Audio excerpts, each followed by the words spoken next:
Hi, Dan. Sorry for your loss.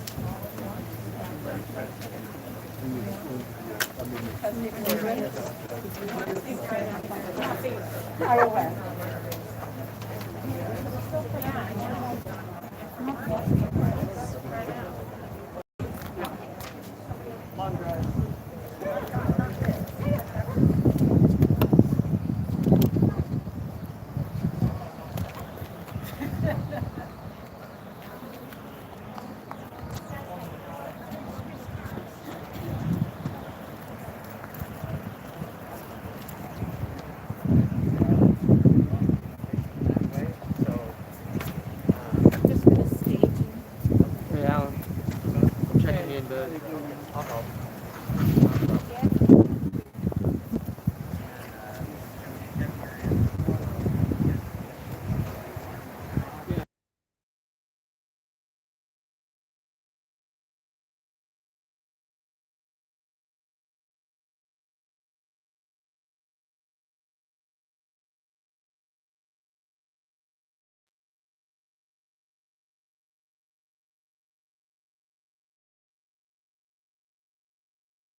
Good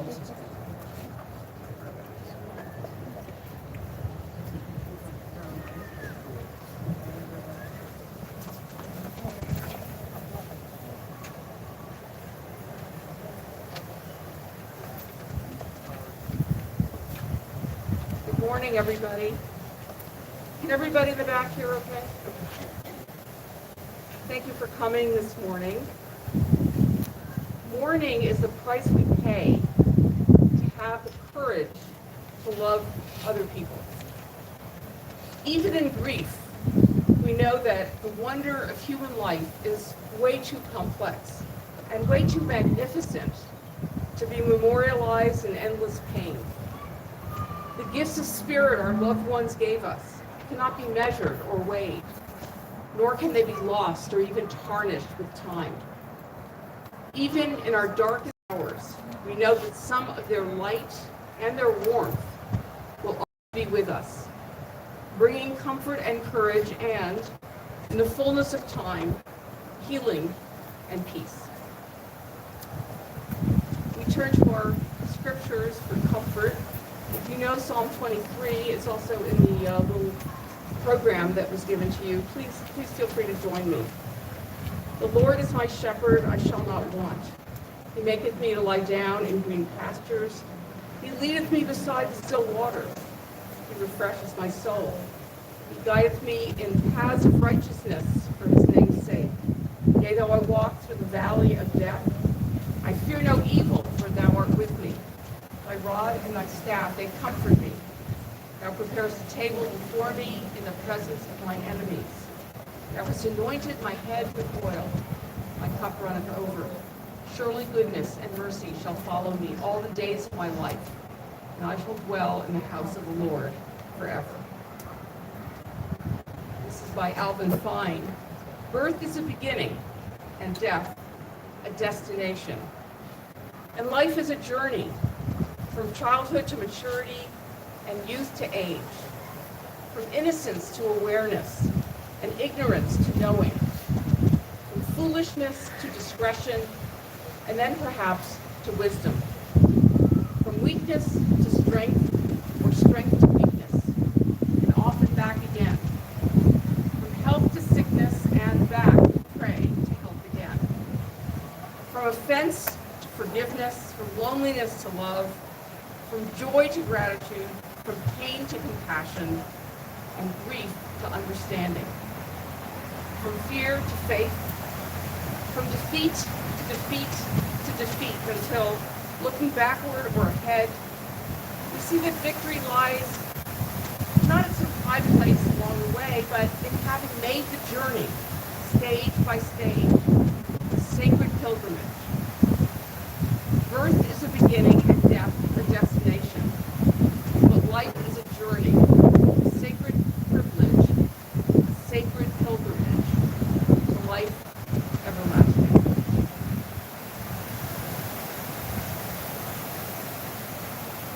That's Rabbi Chaim Stern, and this is also in your booklet.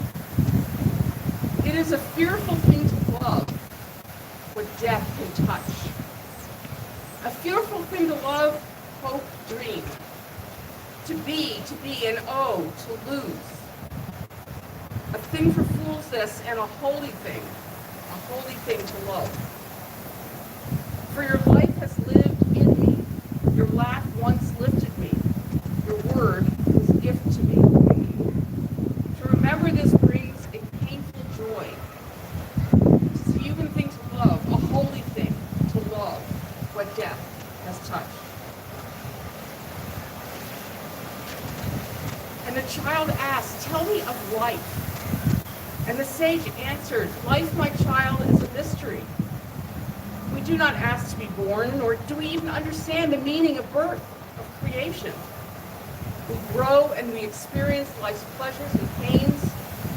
We love, and slowly, oh so slowly, we come to realize that we have become, that we are.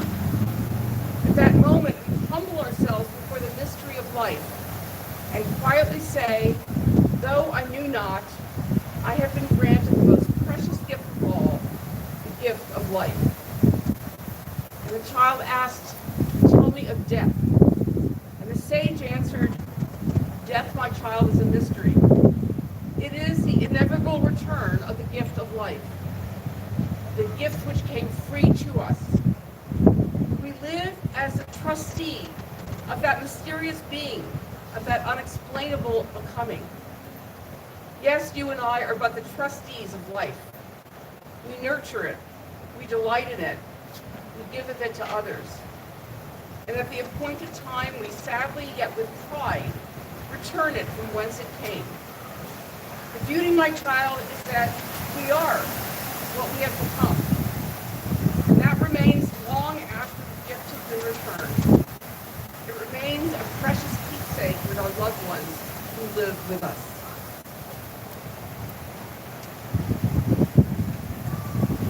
This is by Alta Soloby, Israeli-American poet, called "Blessings Now a River." "And one day you will be gone. Simple as that. Gone. A blank space, the flow of life filling the spot where you once were. Or could it be that the love once held within you will finally be free? That your old container, now broken, will no longer bind you? That your blessings, now a river, will flow freely? That your sacred spirit will fill the universe? And on that day, you will be here, more here than ever. Simple as that.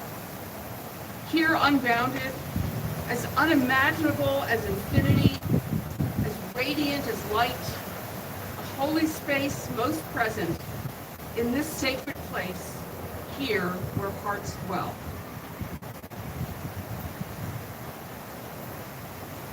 And finally, by late Rabbi Harold Schulweis, "Where is Grandpa?" The young child asked, "Where is Grandpa?" The adults gasped, not knowing what to say. "Certainly not in the earth, buried, covered over with soil and small rocks. Certainly not in the heavens, distant, far off, a fantasy of the imagination. Much closer than earth, much closer than heaven. Grandpa, your child, is within all of us, in memories of kindness and goodness. Not faint echoes, but forces that resonate each day.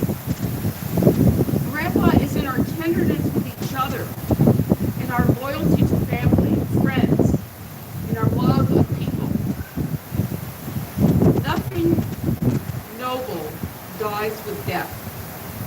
Warm embraces, wise counsel do not evaporate in thin air. Grandpa is not where, but when. Whenever we gather together to celebrate festivals, whenever we offer help to the poor, the homeless, the sick, whenever we defend the innocent, raise our voice against injustice, Grandpa's influence is present." In a moment, I will give the floor to Jeff's family and close friend. But before doing that, I wanted to say a few words about Jeff, who is a longtime member of Temple Bethel, 30 years to be exact.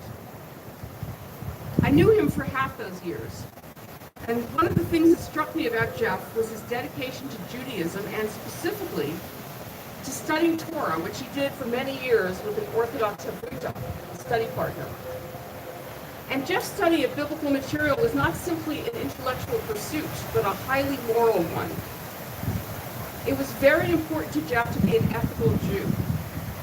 And he demonstrated that commitment in spades through the work he did as a physician and after his retirement to his work as a hospice doctor. Even more significant was his commitment to his first wife, Sue, with whom he was married for 52 years. As most of you no doubt know, Sue had serious problems with her back and was wheelchair-bound during the years I knew and visited her.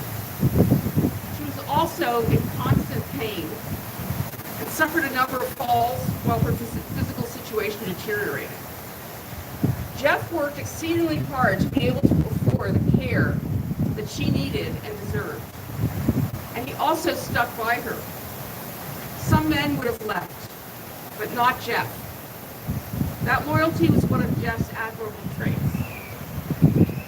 And knowing my close relationship with Sue after she passed away, Jeff gifted me with one of her extraordinary needlepoints, an act of incredible sensitivity and generosity. Of course, Jeff took great pride in and dearly loved his daughter Stephanie and his son Larry, as well as their spouses, and of course he adored his grandchildren. And I was so happy that in the last few years, Jeff was able to marry his Bashert, his soulmate Lois, who endured 230 days of Jeff's medical nightmare with enduring love. We will all dearly miss him. So I'd like to first call up Jeff's good friend Bernie, and then followed by Larry, Stephanie, and Jeff's beloved wife Lois.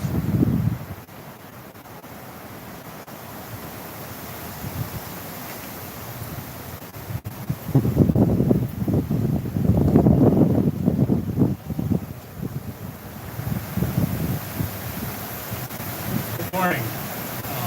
First, I want to say how honored I am. I've been asked to honor Jeff here today. He was a wonderful man. He was my sailing buddy. We'd sail from Coronado Bay. We will miss him dearly. He was also my wife's healing physician. On behalf of the family, warmest thanks to you for being with us this morning as we celebrate the life of a truly wonderful and amazing, loving physician, husband, father, grandfather, brother, cousin, uncle, and friend.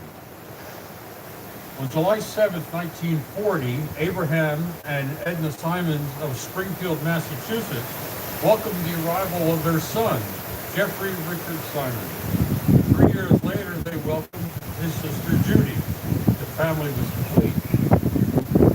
When Jeff was in 6th grade, his parents moved to Longfellow, Massachusetts. It was here that he developed his love for water on those frequent family trips to Crescent Beach, his love for cycling during his paper routes, and love for reading, music, and gardening. He always shared stories about the Victory Garden his dad and uncle had. He attended temple regularly with his parents and with his grandparents. Family was important.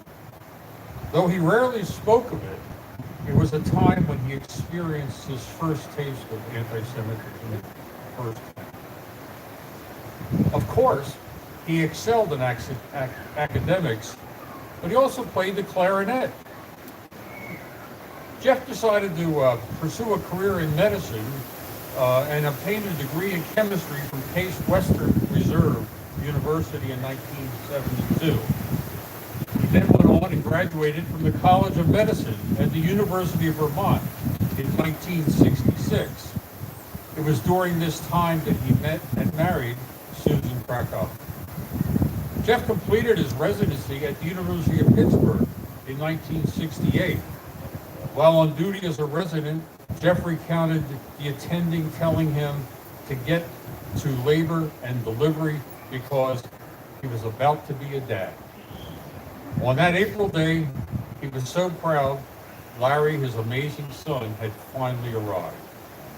From Pittsburgh, they went on to Fresno, California, where he honorably served as a major in the Army, a chief medical officer at an Armed Forces examining station there. Now, the story here is because I remember George Goebel tells the story. You may not think Fresno was an important place, but the enemy never got past Oakland. Next, Jeff was accepted into the pulmonary fellowship program at Stanford. In 1970, Jeff and Sue's family became complete after the arrival of darling dappled daughter, Stephanie. After Stanford, Jeff and the family went to Salt Lake City, and they were there from 1973 to 1981 as a pulmonologist and staff physician, an assistant professor, an assistant clinical professor of medicine at the University of Utah. It was here that he was board certified in medicine and in pulmonary medicine. He was then a member of the American College of Chest Physicians. In 1981, Jeff and his family moved to Riverside, where we are as a community well acquainted with him and blessed by him for 35 years. During his tenure in Riverside, Jeff compassionately cared for patients, held roles in intensive care unit as a medical director and medical director of the respiratory therapy department in Riverside Community Hospital, Venus Hospice, and at the end of his career, Companion Hospice. Jeff was a teacher and mentor to many. He held appointments as assistant clinical professor of medicine at the University of California, Riverside and UCLA, and was frequently a lecturer at the Grafton Hills Community College program. He also served as a speaker on the panel for Merck, GlaxoSmithKline, and Pfizer. A former colleague shared Jeff, as we fondly called him, always impressed by the Riverside Community Hospital nursing students, their particularly love and affection for him. He took the time to teach them, and they observed how he provided exceptional care to his patients. He was unique. Jeff did not stand on ceremony and often preferred that people just call him Jeff. He had a gift for recognizing the need of others, coming alongside them, and just being a friend. He loved to read, he knew history, he loved to sail, cycle, garden, and spend time with his family. Jeff valued spirituality as well as an active member of Temple Bethel for 37 years. He studied Torah weekly with his Torah and partners buddy Ernie for 17 years. Let me read you something. Ernie's in Toronto. He's a dentist, Dr. Greenwald, and he wanted to share this with you today because he couldn't be here. There's an organization called Partners in Torah. The concept of the organization is to bring together Jews who wish to know more about their heritage with a mentor to help them increase their Jewish knowledge. This is done by way of weekly 1-hour learning sessions, usually over the phone. This is how I, said Ernie, a dentist from Toronto, got to know Jeff, a pulmonologist in California. In the fall of 2004, I had the privilege of being paired with Jeff. He had heard about Partners in Torah and decided it was a way for him to learn more about his Jewish heritage. After discussion, we started at the very beginning, Genesis. We would read the original Hebrew and English translations as well as classic commentary by Rashi.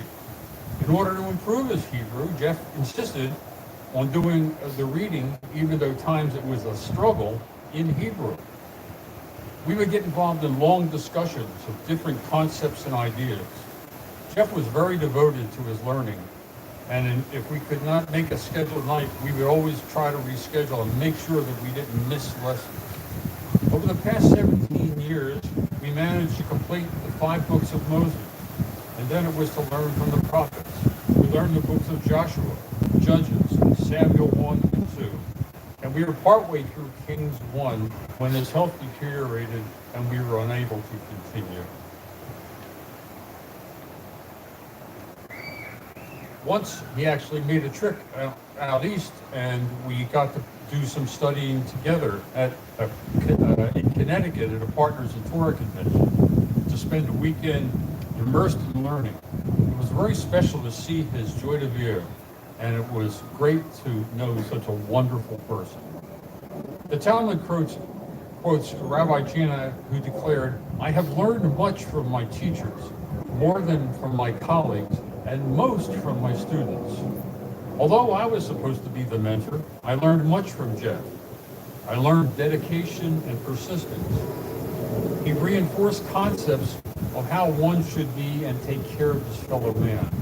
He made me question and think and do research to answer his thought-provoking questions. He was supposed to be the student, but he was actually my teacher. In Judaism, You say the soul lives on and has the opportunity to come closer to God. The sad thing about death is that a person can no longer do good deeds, mitzvah, in order to come closer to God. To help evaluate the soul of the deceased, we who remain behind try to do good things to benefit the soul of the departed. For instance, that is why the Kaddish prayer is said, learning Torah for the sake of learning, as Jeff did, was also a mitzvah way.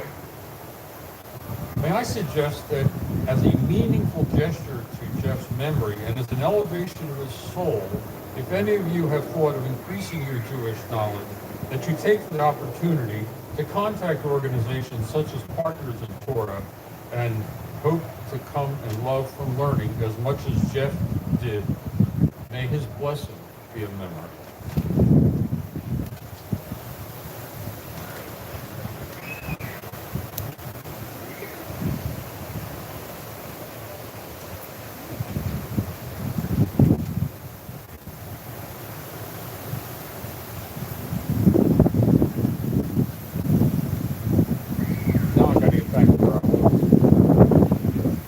Experienced great blessings. His family grew, including daughter-in-law Nancy, son-in-law Carson, and 5 beautiful grandchildren, Megan, Trevor, Sawyer, Emma, and Grayson. Family was important to him.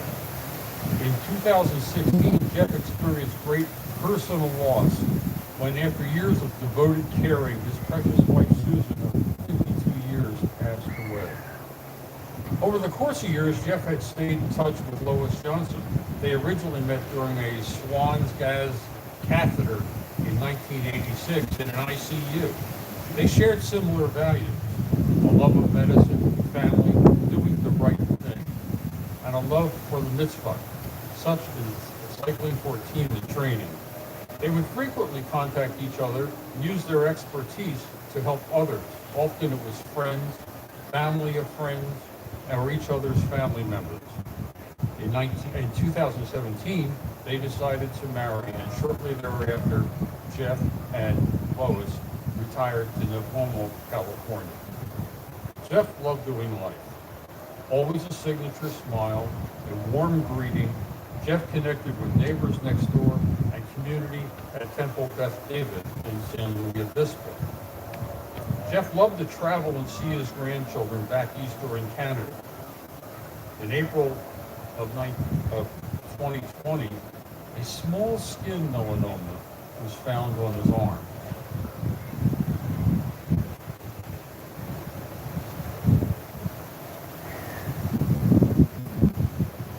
It was removed surgically, and then he received Opdivo, an immunotherapy that was meant to give him more years with his beloved family. In June, Jeff had the most severe reaction to the first 2 doses of the medication. This led to a 230-day journey of him waiting in medical care facilities with Lois at his side, trying to recover. He was so determined that he wanted to spend more time with his treasured children, grandchildren, wife, and family. It was not to be. Despite his most valiant attempt, on February 8th, 2022, at the age of 81 years, Jeff passed away peacefully at the Ronald Reagan Youth Center. Jeff's memory will remain a blessing in the hearts of his loving wife, Lois, of 4 years, the most treasured son and daughter, Larry, and wife, Nancy, Stephanie, and husband, Carson Smith, adored grandchildren, Megan, Trevor, Sawyer, Emma, and Grayson, mother-in-law, Rose Dudar, brothers-in-law, Owen Dudar, Randall Dudar, and wife, Glenn, Robert Dudar, and wife, Jenny, and Jay Krakow, cousins, nieces, and nephews. He was predeceased by his wife, Susan, of 52 years, and his parents, Abraham and Ed. Jeff's memory will always remain a blessing to us.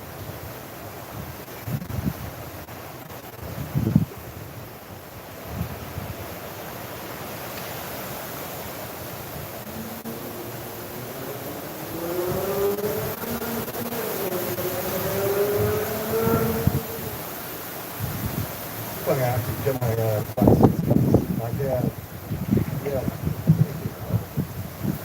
Fortunately, my dad didn't need glasses to read. He needed glasses for being far away. But first of all, before I get started with my few words, my Aunt Judy, my dad's sister, had sent us some words, and I offered to read it on her behalf and was honored to do so. Aunt Judy said, like branches on a tree, we all grow in different directions, yet our roots remain the same. Pondering this quotation, I realized how true it is. My beloved brother Jeff and I grew up with the same roots. So although we went in different directions, we shared so much. And I know that is why I miss him so much. He knew me like no one else did. We could reminisce. We understood why we would feel as we did. Now I have wonderful memories to hold on to, and they bring me comfort at this time. Growing up, he was always sweet and caring. He would listen carefully to what you were sharing and respond in a thoughtful manner. Until 6th grade, he lived in Springfield, Massachusetts, and then moved to Long Meadow, Massachusetts. I remember that he took elocution lessons. Perhaps that's why he was always such a good public speaker. He enjoyed giving college lectures, and they were well received. As a young boy, he dutifully delivered papers in the neighborhood. He loved listening to music and wanted to have a stereo at home. So as a teenager, he built a console with a stereo in it. I was so proud of him. Growing up, he attended Camp Norwich, where he learned to swim and became proficient at woodworking. During the summer, we would spend time at Crescent Beach in Connecticut. What fun we had playing in the sun, frolicking in the ocean. Every April vacation, we would take a vacation somewhere. Jeff would sit in the front seat with our dad and help with the directions. I don't think he ever made a mistake during those trips. As a family, one summer, we took a cross-country trip. During that time, we were able to spend a lot of time together. I was 13, he was 16. A good time for sharing with your big brother. Jeff enjoyed bike riding. In his teens, he would hop on his bike and pedal over 30 miles to Hartford, Connecticut, only to turn around and come home. He continued his love of biking throughout his life. As a family, we belonged to Sinai Temple in Long Meadow. Every Friday night, we would attend services with my parents and grandmother. Jeff was bar mitzvahed and confirmed there. Religion was important to him, and he was very knowledgeable about its teachings. Once, a homeowner, he took great pride in his home. He especially enjoyed working in his garden. With a green thumb, his fruit and vegetables were award-winning. Also, he became an accomplished cook. As a pulmonary doctor, he was beloved by his patients. Caring and devoted, he never rushed a patient, explained situations well, and gave excellent care. Always wanting to help people and make their lives easier, he also did hospice work. My husband and I would always call him with a medical problem, and he was right on with his advice. To us, he was our concierge doctor. Although Jeff lived far from me, he was never far from my thoughts. Every Sunday we would FaceTime. How I will miss those wonderful conversations. It was like being right there with him. Yes, how lucky I was to have him as my big brother. He was there for me, and I loved him. His compassion, his wisdom, his caring, and his love always shone through. Jeff married his second wife, Lois.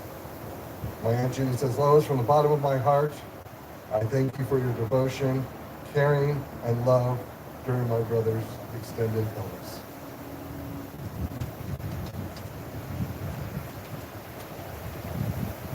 Echoing what Purdue said, I'd like to thank everybody that is here, and on behalf of their family, thank you for taking the time out of your day to come. My dad, he was a Renaissance man. By that I mean he had the innate ability to do many things, and he loved to learn. His knowledge went beyond just the surface knowledge. He could be dropped into any situation and would be able to hold his own in discussions. When he entered the room, you knew he was there. His voice and his handshake commanded that you pay attention. His genteel demeanor and desire to converse with you would cause you to want to keep paying attention. For me, I have fond memories of my childhood. Most of my memories start when my family moved to Salt Lake City in Utah. I was 5, my sister was 3. My dad was teaching at the University of Utah, and at some point opened up a private practice. Living in Utah meant that we took advantage of everything the outdoors had to offer. We would go skiing in the winter and fish in the summer. We also hiked in the Wasatch Mountains and in southern Utah, exploring the national parks. We also traveled to nearby Yellowstone, partaking in whitewater rafting on the Snake River. Early in our time in Utah, my dad acquired a red Toyota Celica. I'm unclear if a patient gave it to him or if he got a good deal on it. I remember it well because when my sister and I would go skiing with my dad, Dad would insist on putting on his own chains, not wanting to pay to have somebody put them on. And he'd come back in the car with his hands all bloody. The color matching the color of the car. When we skied, Dad would try different trails, and instead of coming at the bottom, he would put back on his skis and we'd find a new trail. He also accommodated my sister by carrying her skis and poles when she refused to do so. Family time did not just revolve around the outdoors.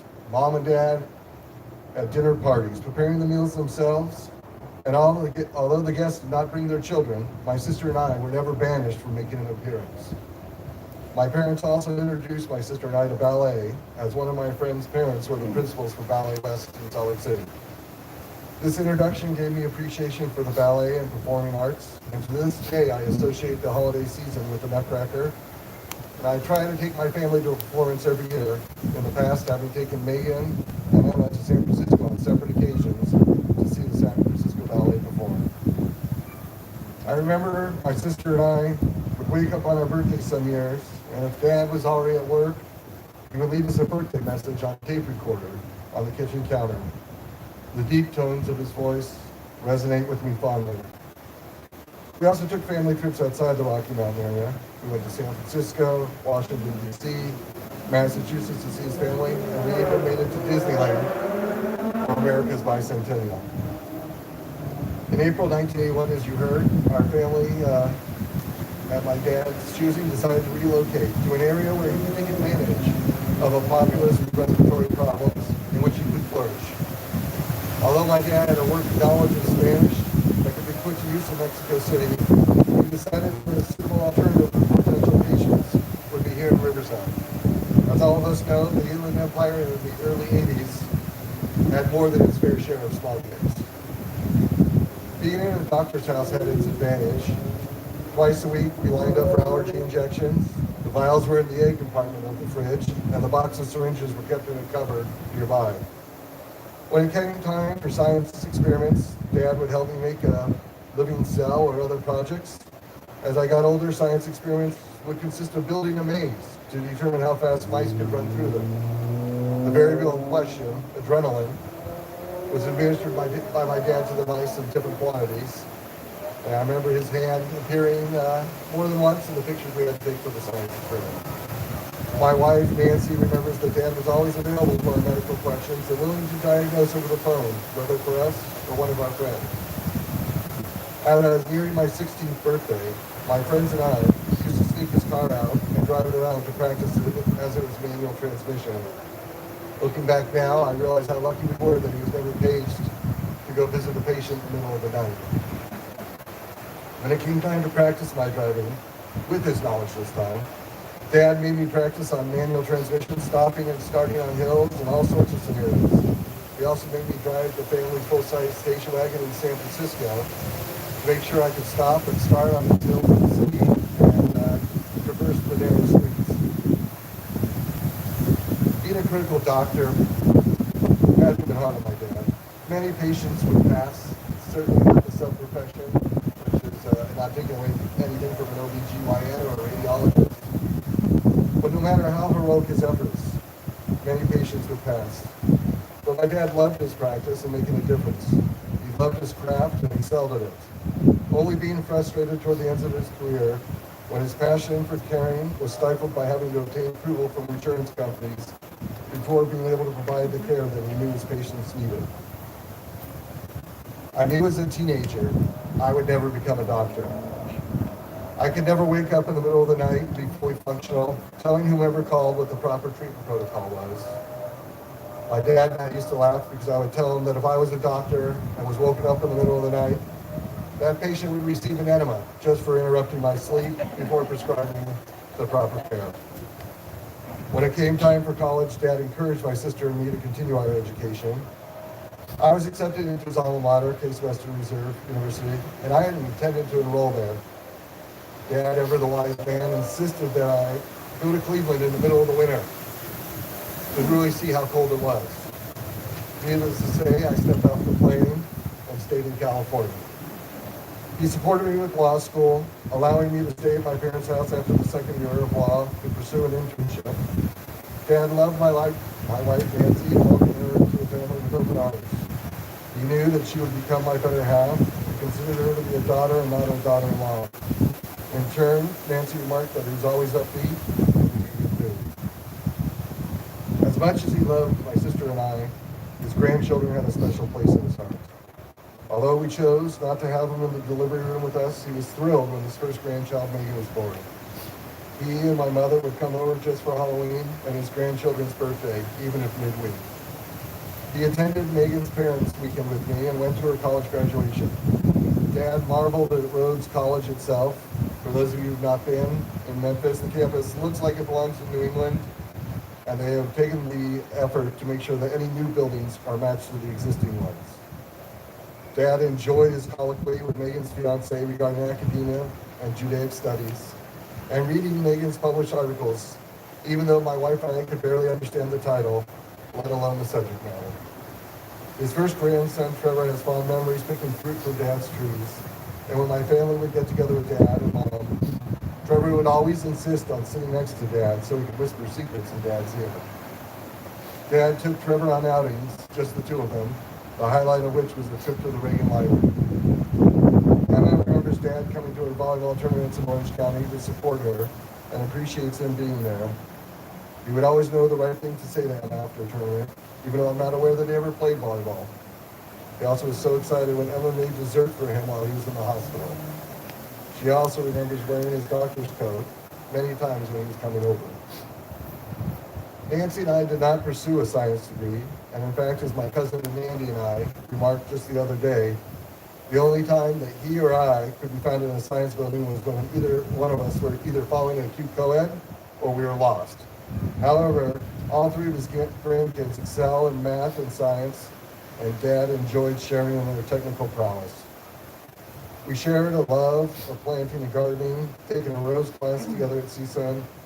His fruit trees flourished. I often wondered if he had proprietary fertilizer out here in Riverside, and wished my fruit trees would produce as well as his. After appointment as a bankruptcy trustee in Riverside, we met frequently for lunch. The place we met was never important, just that we got to catch up with each other. We were always happy when our calendars coincided and we'd be able to see each other. As I became older, I told Dad that I no longer would want material gifts, but would rather have experiences with him to learn about his passions. We made plans to take trips together, just the two of us.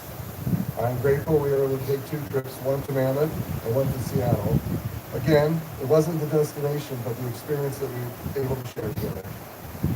We even made sure to include our wives in at least one outing, when Nancy and I took Ken and Lois to Temecula for a wine tasting event. Frequently, since I have been married, I think about where our family was when my father was the same age as me. Not to compare who was better off, just more of a reflection into his life compared to mine. We moved to Riverside when he was 41 and I was 13. When I was 41, I had just started my own law firm. My father was 28 when I was born. When I was 28, I had been married just a year and would have my first child a year later. Today, I'm 53. When my dad was 53, my lovely wife Nancy and I got married. It seems surreal looking back that he passed this year. Now, when I'm the same age that he was when I got married. In closing, I had asked Megan's fiance to dig deep into the Bible and find some text describing the interaction between father and son, and not one where the son was being sacrificed. He accepted my challenge, and I would like to lead with a reading from Proverbs chapter 4, in which a father implores his son to seek wisdom. Listen, children, to a father's instruction, and pay attention so that you may gain discernment. Because I give you good instruction, do not forsake my teaching. When I was a son to my father, a tender only child before my mother, he taught me and he said to me, let your heart lay hold of my words. Keep my commands so that you will live. Acquire wisdom, acquire understanding. Do not forget and do not turn aside from the words I speak. Do not forsake wisdom, and she will protect you. Love her, and she will guard you. Wisdom is supreme, so acquire wisdom, and whatever you acquire, acquire understanding. Esteem her highly, and she will exalt you. She will honor you if you embrace her. She will place a fair garland on your head. She will bestow a beautiful crown on you. Listen, my child, and accept my words, so that the years of your life will be many. I will guide you in the way of wisdom, and I will lead you in upright paths. When you walk, your steps will not be hampered, and when you run, you will not stumble. Hold on to instruction. Do not let it go. Protect it, because it is your life. Dad, I want you to know the family legacy is in good hands, and I will forever strive to make you as proud of me as I have been of you.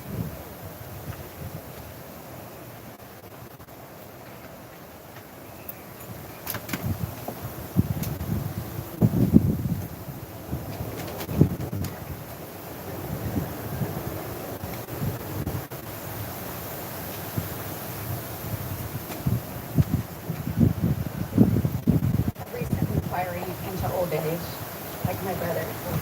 I too cannot see anything without my glasses. Never wore them when I was a child, but so too, age comes. I want to thank you all for being here, for traveling to Riverside on this pretty Thursday. I composed a letter to my dad as my final goodwill. Dearest Dad, here we are, saying farewell. We've had to say it many times in the last years. Though your time in the hospital and acute rehab unit, we said our farewells at the end of our conversations, and each time I was hoping it wouldn't be the last.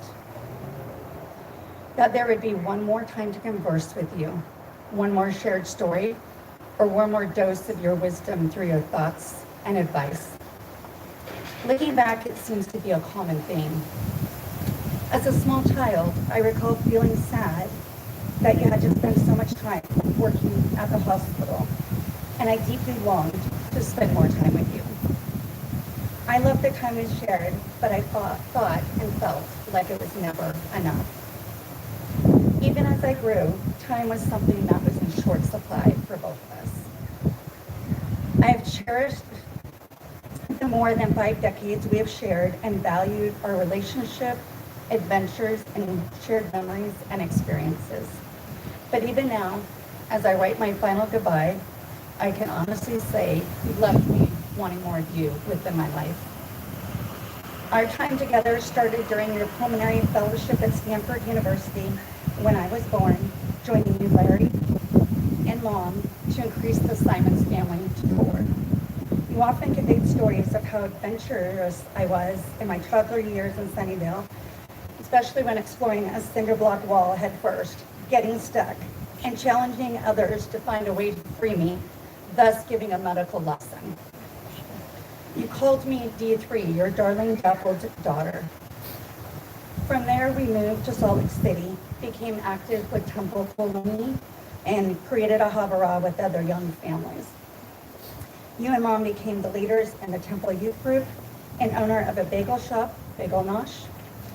And you mentored young Jewish adults while socializing with other couples you met, being active in the local marriage encounter. You were also involved throughout our neighborhood when we moved to Fairfax, as well as in Crest Oak, the Jewish Community Center, where we spent many hours playing in the pool, going to camps, and having a good time with those who we loved and who are our dearest friends. We spent lots of time at Crest Oak, fun times, with our neighbors during 4th of July celebrations and other holidays, lighting sparklers in the field. You always made sure we had a big bucket of water just in case for that fire prevention. When we moved to Feather Heights to get closer to work, the social gatherings continued. You and Mom hosted large parties for many of our friends, though mostly of the adults attended. Some of my favorite Utah memories were skiing together after school on early release Fridays, our long road trips to national parks, cruising in the Gold Impala wagon, singing along Free to Be You and Me, the Carpenters, and other bands such as Simon and Garfunkel. We also listened to recordings of Lone Ranger and Concho and were riveted by the exploits we were hearing. I can still see your facial expressions as you good-naturedly watched me and Larry crawl around the wagon and rotate from the seat next to you, or stretch out in the way back with Mom. We always had to stop at a Blue Roof Stuckey's to get some sweets as we were going on our adventures throughout the inner Mountain West. You had a playful and confident sense of humor. One early example was during Indian Maidens, a club for dads and daughters. On the first day, you let me choose our names. Since my Hebrew name was Shoshana, meaning Little Rose, I immediately picked Little Rose for myself. And remember the rose bushes you love to grow? My young mind innocently jumped to Big Pricker for you. You didn't skip a beat in accepting my choice, even when the other dads had a good laugh at your expense. You merely smiled and supported my decision and rolled with it. In middle school, we moved to California, our final stop as a family unit, where you worked hard to create a successful career as a pulmonologist at Riverside Community Hospital and in the Riverside area. You and Mom joined Riverside newcomers and continued to attend long after you were established in the Riverside community. I remember soon after arriving in Riverside, I enjoyed accompanying you on your rounds in the ICU, not yet realizing that within a few years we would actually be working together. During this time, you demonstrated many of the values that I adopted into my own personality and life. You valued hard work, competence, and had high standards for yourself and others. You loved education and were constantly reading and discussing new ideas. You encouraged active and continued learning on others as well as for yourself, whether in the capacity of a professor at medical schools or continuing your Jewish learning. As a young adult, I cherished the vacations we were able to share and vacations that you and I took together. Whether skiing in Breckenridge, whitewater rafting in Moab, riding the mine train in Dillon, Colorado, or accompanying me on my move to St. Louis for graduate school at Washington University, I love to share adventures with you. I could count on you being present for all of my graduations from high school, college, and grad school, often as a sole parental representation. You cared for others and made me You cared for others and made an enormously positive impact on your medical patients.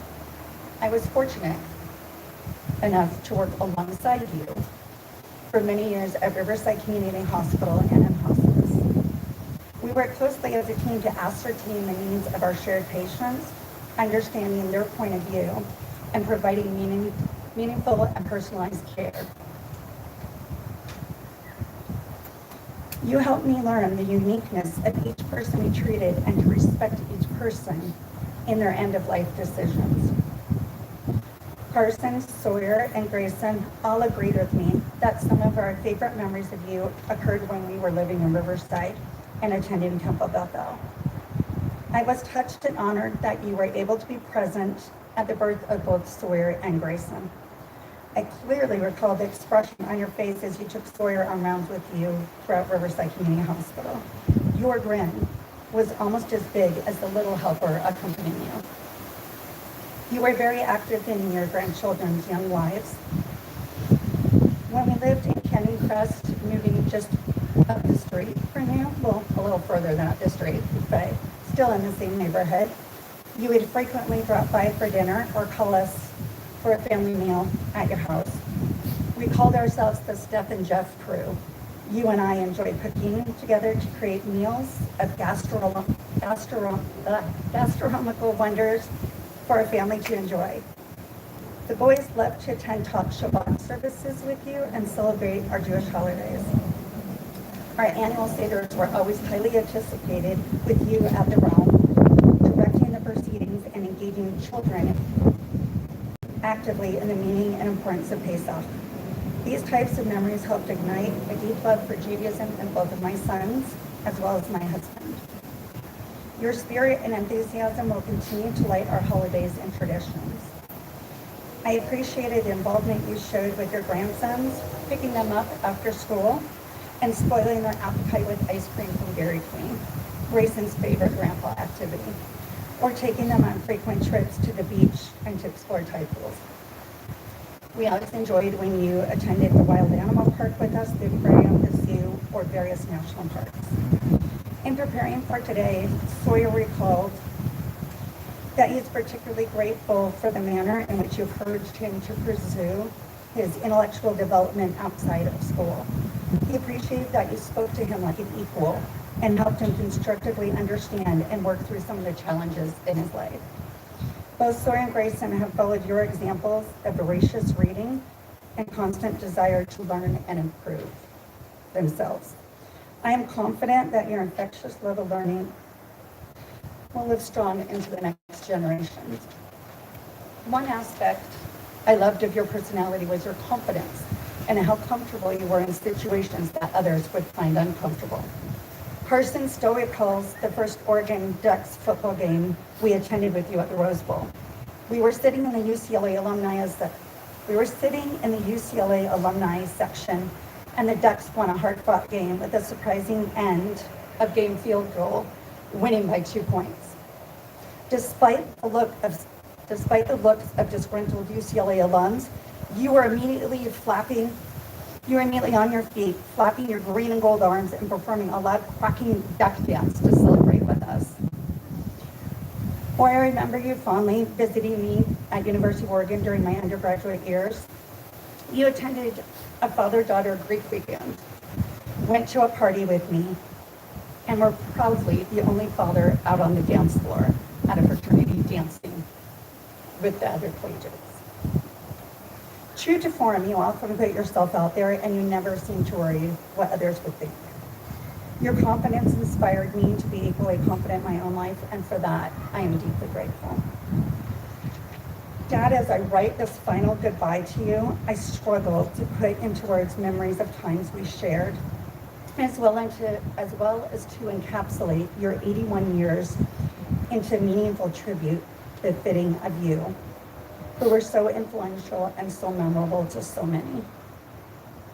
I am unable to fully describe who you were, let alone what you will mean to us, the living, the rest of our lives. I am thankful for all we did together, but I ache with what we could not do. Both of my sons hope to have you at their high school graduations. I know you will be there in spirit, watching your grandsons and watching next generations as they move into the next chapters of their lives to pursue their higher education. Dad, it is time for me to say goodbye. I wish I could hug you one last time, but instead, I will settle for one final mental embrace. Know as you go, we'll continue to celebrate your legacy fondly. Remember the precious times we shared together as a family. I love you, and I miss you.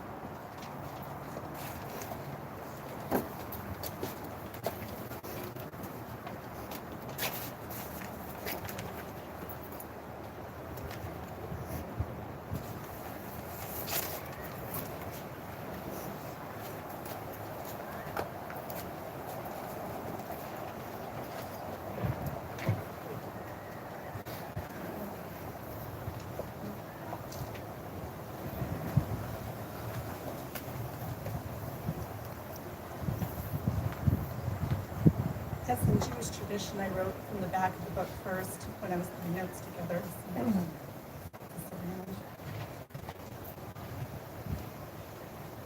How do you put into words the measure of a magnificent man? It It truly is a fearful thing to love what death can touch. There are truly no words to describe what a magnificent human being Jeff was. He had the most amazing capacity to love unconditionally everyone he met, to walk alongside and just be a friend. He was a mentor to many, and as I read through the tributes, the overwhelming consensus was, he was a great man. Someone who I had the privilege for many years to call a good and best friend before he became my husband.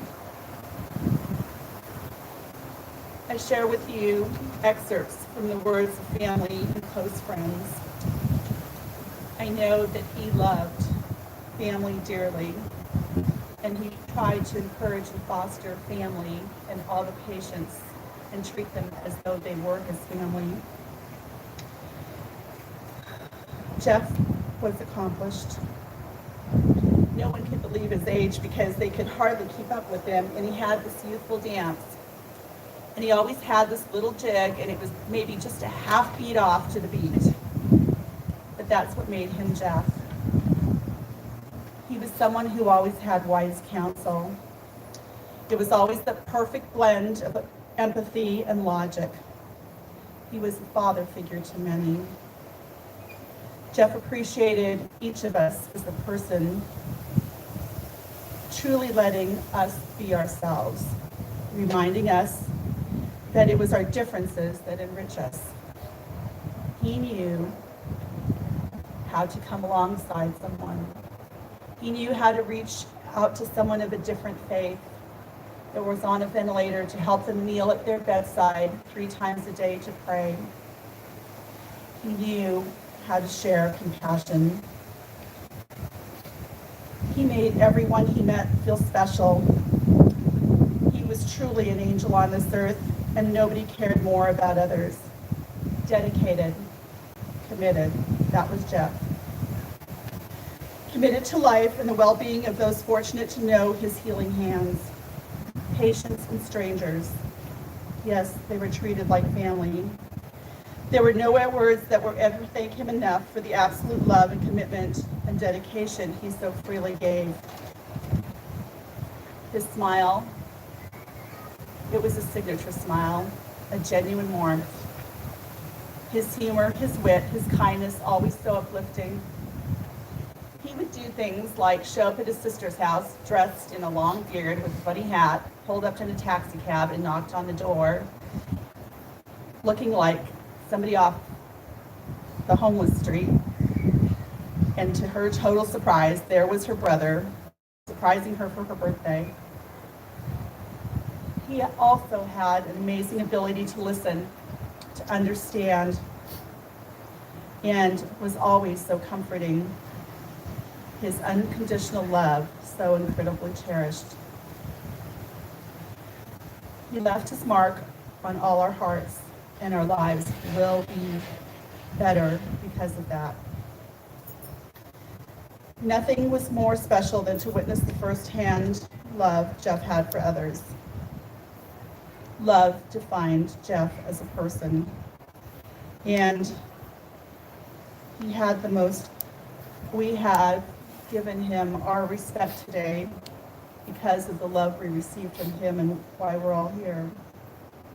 Kind acts. Kind acts that enriched the life of a young family because, before COVID even, 20 years ago, he gave somebody the opportunity to work from home. Kind acts. Telling a drug addict that they still mattered as a human being. That God didn't make junk. He poured belief into that individual. And today, they have their master's degree as a counselor and are helping change other lives because he took the time to pour into them, to mentor, to teach, to care. Interested in everything and everyone's story. It was his inquisitive nature and intelligence and his impressive breadth of knowledge that could cross many topics that connected with people. I had to chuckle when speech therapy one day came in and they were trying to see how his memory was doing and comprehension. So they read him a paragraph about the Empire State Building. And they told him in advance that they were going to ask him 3 questions when they got done reading the story. I kind of sat in the corner and chuckled. Why? When she asked the 3 questions, he gave the most elaborate answer about the Empire State Building, the history behind it, the people who were involved in building it. And, well, the footage was off a few feet, but the footage didn't matter. It was about the people who built it. He could talk intelligently and elaborately on any topic. He always enjoyed conversation with you. If he were here today, he would throw his arms open and say, "Good to see you." Always welcoming, always an amazing host. My cousin recounted how when he came to visit, he wasn't sure because he was meeting Jeff for the first time. He had his young family with him, and they hit it off. He said he was no poser at the grill and could cook up a storm. They thought that maybe they'd be just there for one night, and they ended up staying the whole time, and we had a great time together just doing things, and he connected with my youngest cousins. And his terrific sense of humor was always present. His longtime friend Bob shared he was an old-fashioned doctor who truly cared about his patients and always was pleasant company, always appreciative of anything done for him, even though he would never ask for anything. This was Jeff. Instantly likable, humble, caring, someone who was very responsible and honored his commitments. He was very unselfish. I never heard him complain about anything. He took everything in stride, said Bob. How our generation today could use more individuals like him. When we moved to Pomo, we quickly connected with our neighbors next door and across the street. Greg shared with me how on walks when they would go out, that Jeff was always somebody who was encouraging, willing to share, and that he could relate to life experiences because what he had been through. Dirk said, "I think with Lois and she with Jeff. They enjoyed their time together, sharing deeds." Yes, it was those loving deeds, the joy of helping others, that is what led to our friendship growing over the years and becoming an equally yoked couple. Over the course of time, together we would show up in difficult situations in people's lives that were life-altering. We'd offer professional and emotional support. This offering understanding, loving thoughts and deeds to those in need.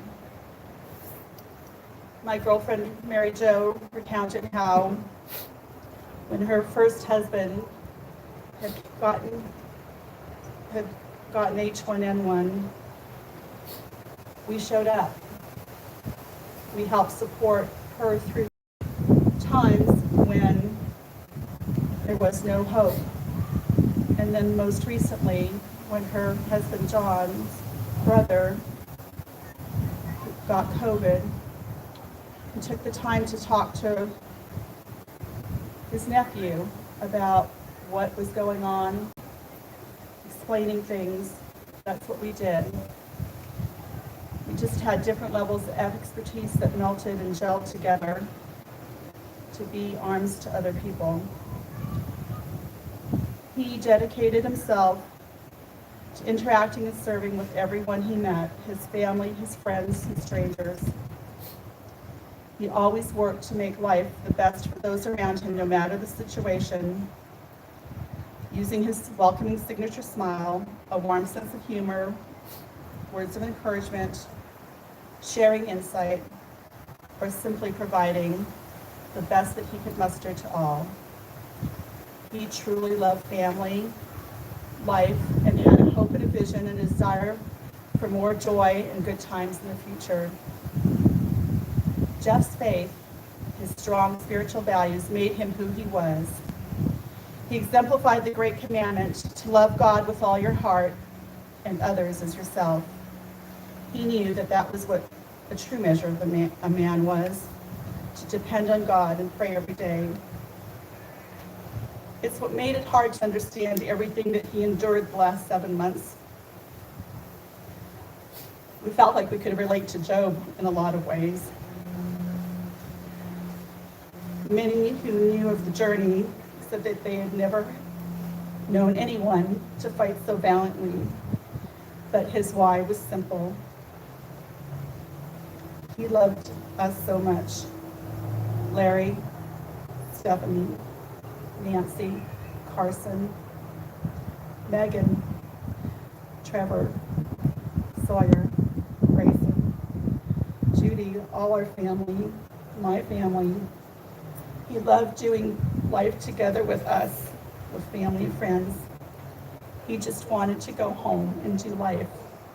He knew it would be hard.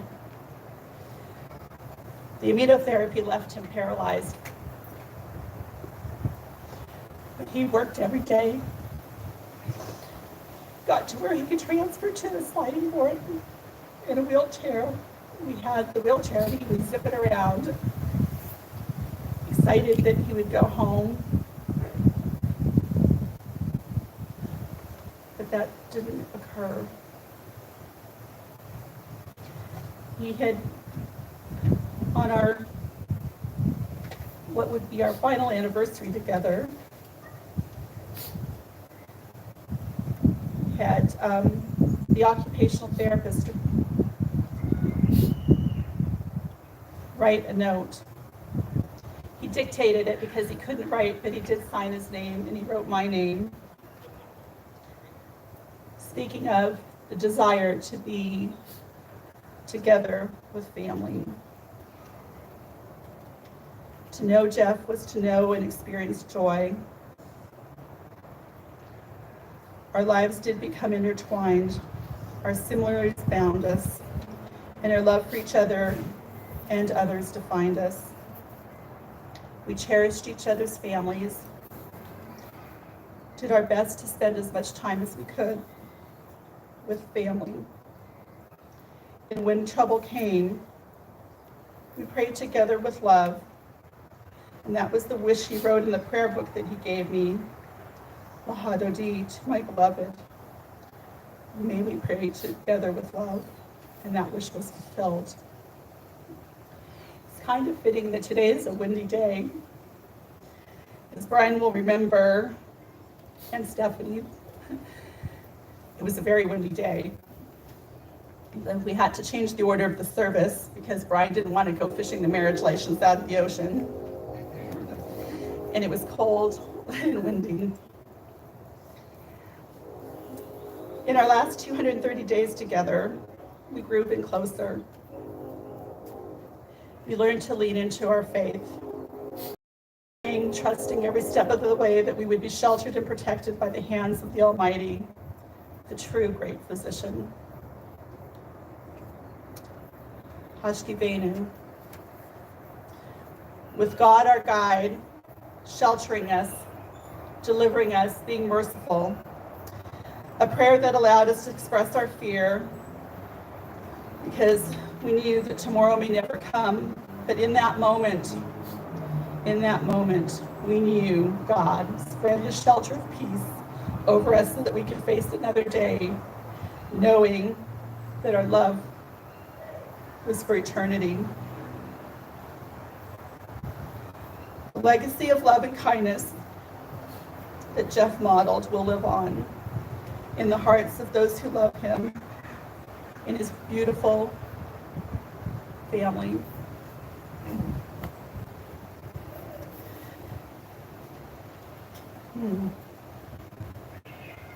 How to love and to deliver joy in the midst of sorrow. Jeff, you were truly amazing. So glad that God gave us you. Rest sweetly shelter of God under the untiring grace. Found a note you left on your desk the night before I came down. The two things that were most important, Jeff, that he wanted you to know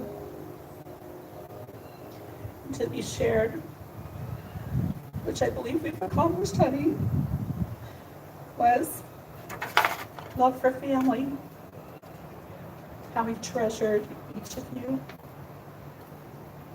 The other was love for God. So as we say goodbye, honey, my sweet pea, love you forever and always to the moon and back. Hugs and kisses.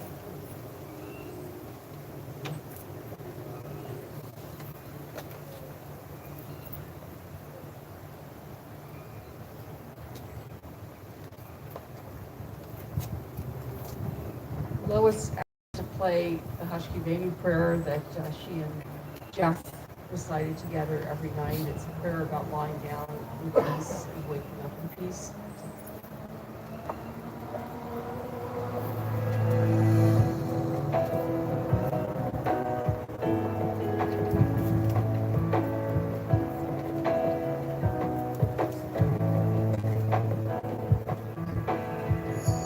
As I lay my head to rest, will you watch over me?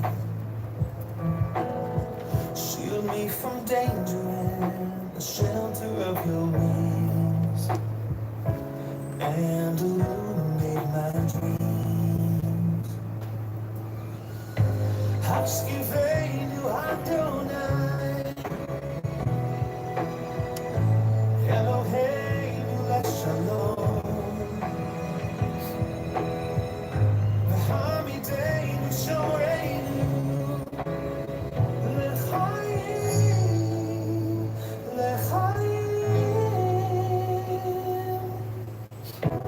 When the moon slips out of sight and the sun comes out to shine, will you return my soul to me when I open up my eyes? Hashkivenu Adonai, Eloheinu Leshalom, V'hamideinu Shoreinu, L'chaim, L'chaim.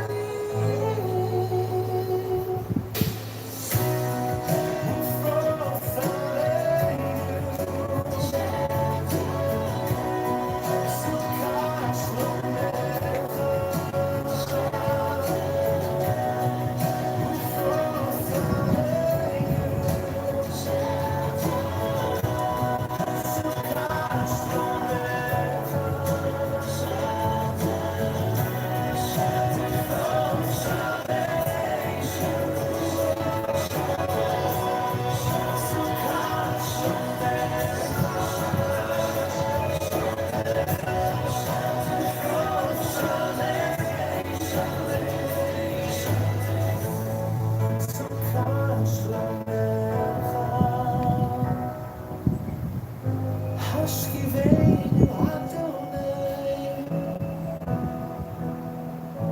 Eloheinu Leshalom, V'hamideinu Shoreinu, L'chaim, L'chaim.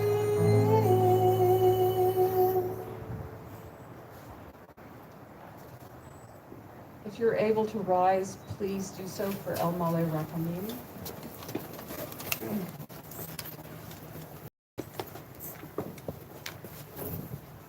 I'm going to recite it in Hebrew and then I'll translate it.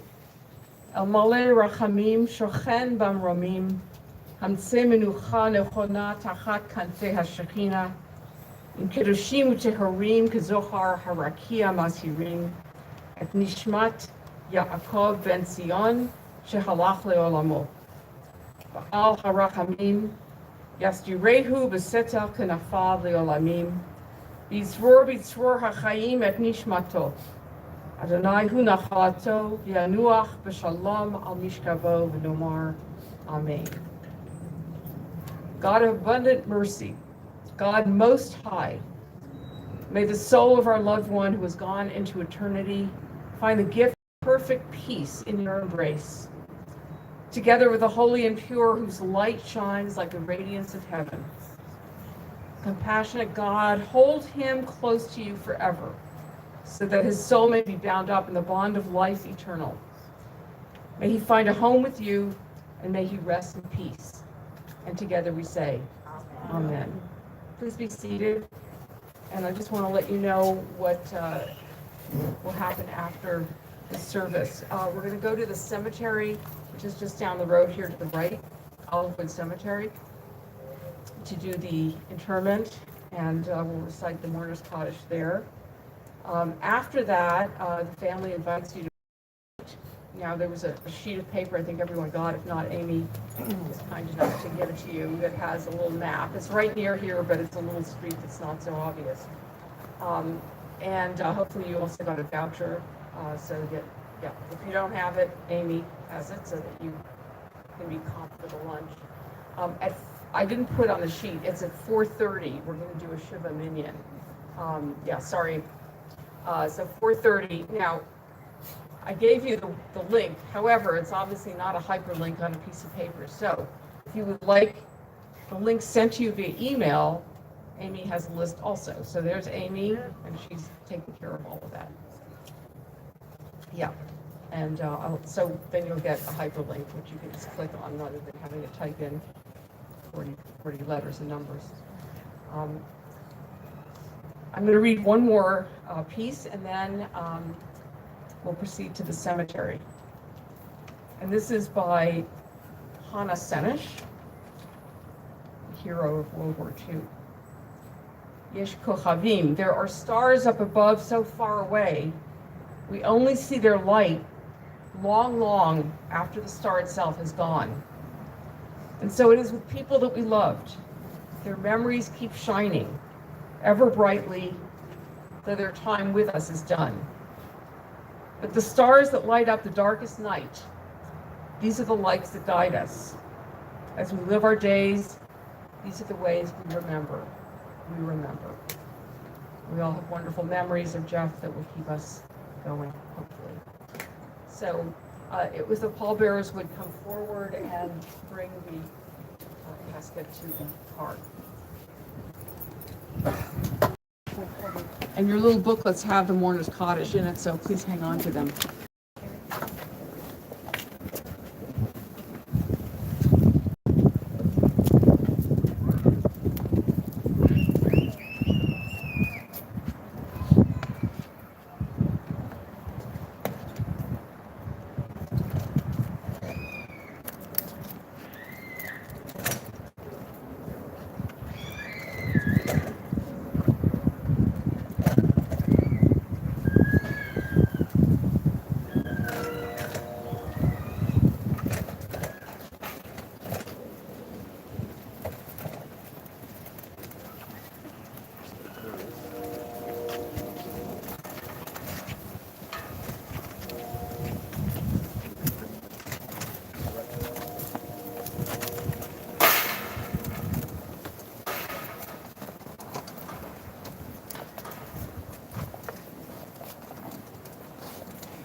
Just a moment. We're going to put the flag on.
forward. Placing the casket on the second set of rollers.